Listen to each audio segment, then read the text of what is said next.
कल सतलोक आश्रम मैनेजमेंट हरियाणा वालों ने यह पीला पर्चा वायरल किया था। इसका शीर्षक है परमात्मा जी का संदेश।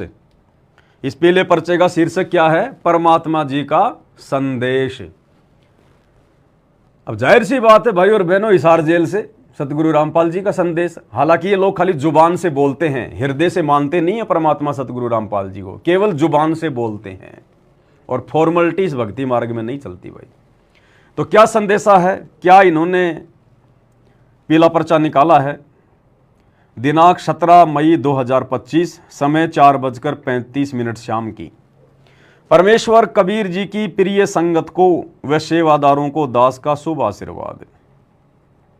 परमेश्वर आप सबको सुखी रखे, हिम्मत दे, मोक्ष दे, काल कष्ट से बचाए।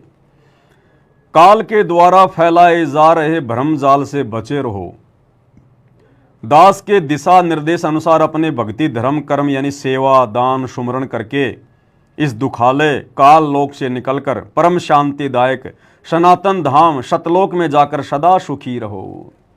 एक चीज की भूख है इन आश्रम वालों को, केवल दान करो दान करो दान करो। सुमरण तो ये खुद ही नहीं करते, भक्ति तो ये खुद ही नहीं करते, संगत को क्या खाक संदेशा देंगे?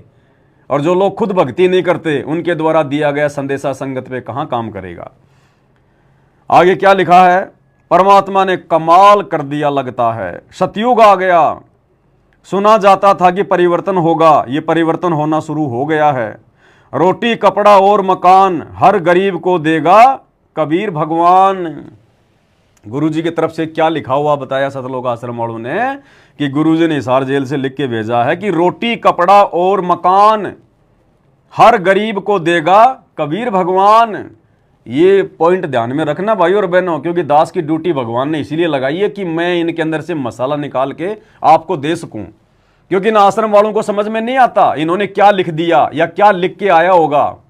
ये ड्यूटी परमात्मा ने साध संगति वालों की लगाई है पोस्टमार्टम करने की।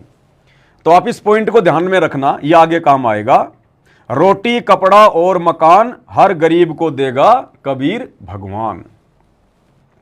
सर्व संगत से प्रार्थना करता हूं कि परमार्थ के लिए पैदा हुए हो तुम इस प्राइम टाइम में। आप सामान्य आत्मा नहीं हो, जो शरण में आ रहे हो, आने वाले हो। आप सभी को दास का आशीर्वाद भी है, निवेदन भी है और निर्देश भी है और आदेश भी है। जबकि गुरुदेव ने बताया कि निर्देश में आदेश और मार्गदर्शन दोनों चीज आ जाती है। निर्देश बोलने के बाद आदेश शब्द बोलने की आवश्यकता नहीं पड़ती।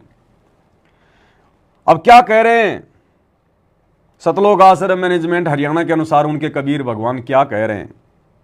अपनी सुविधा कम कर लो। इन लोगों के अनुसार गुरुजी ने हिसार जेल से क्या लिख के कहा है, क्या लिख के भेजा है संगत के लिए? क्या आदेश है? आदेश भी है, निर्देश भी है कि अपनी सुविधा कम कर लो। हम एक रोटी कम खा लेंगे लेकिन कोई भूखा ना रहे इस संसार में।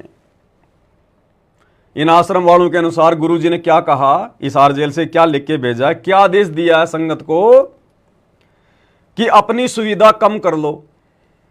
हम एक रोटी कम खा लेंगे लेकिन दुनिया वाले भूखे ना रहें, दुनिया वालों को भूखा ना सोने दें।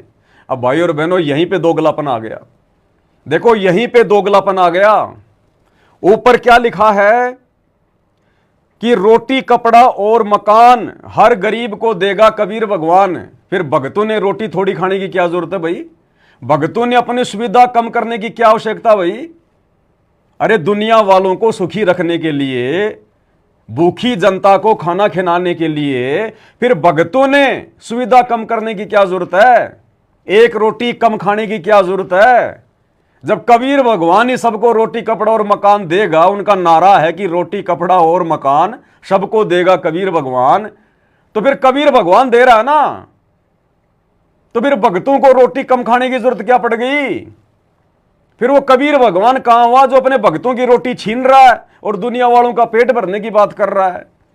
क्या भगवान के घर में भी भिखारापन आ गया क्या? गरीबी आ गई क्या? निर्धनता आ गई क्या? जो सतगुरु रामपाल जी भगवान अपने भक्तों को एक रोटी कम खाने के लिए कहेंगे और कहेंगे दुनिया वालों का पेट भरो, तो बात तो वही है, चाहे दुनिया वाले भूखे मरो चाहे भगत भूखा मरो, एक तो भूखा मराएगा ना। अरे एक तो भूखा रहा ही। अगर भगत अपनी सुविधा कम करके एक रोटी कम खा के अगर दुनिया वालों का पेट भरेंगे भूखे लोगों का, तो भगत तो भूखा रहा ना। और भगत खा लेगा तो दुनिया वाले भूखे हैं, तो एक तो फिर भी भूखा ही रहा। फिर कबीर भगवान का रोल क्या है कि रोटी कपड़ा और मकान हर गरीब को देगा कबीर भगवान। कहां दे रहा फिर कबीर भगवान? वो तो भगत दे रहे हैं। अरे फिर गरीबों को तो भगत दे रहे हैं, कबीर भगवान कहां दे रहा है?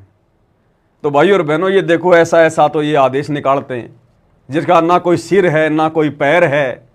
एक तरफ तो कहते हैं कि कबीर भगवान तीनों लोकों में प्रवेश करके सबका पेट भर रहा है, और यहां कहते हैं कि रोटी कपड़ा और मकान सबको देगा कबीर भगवान।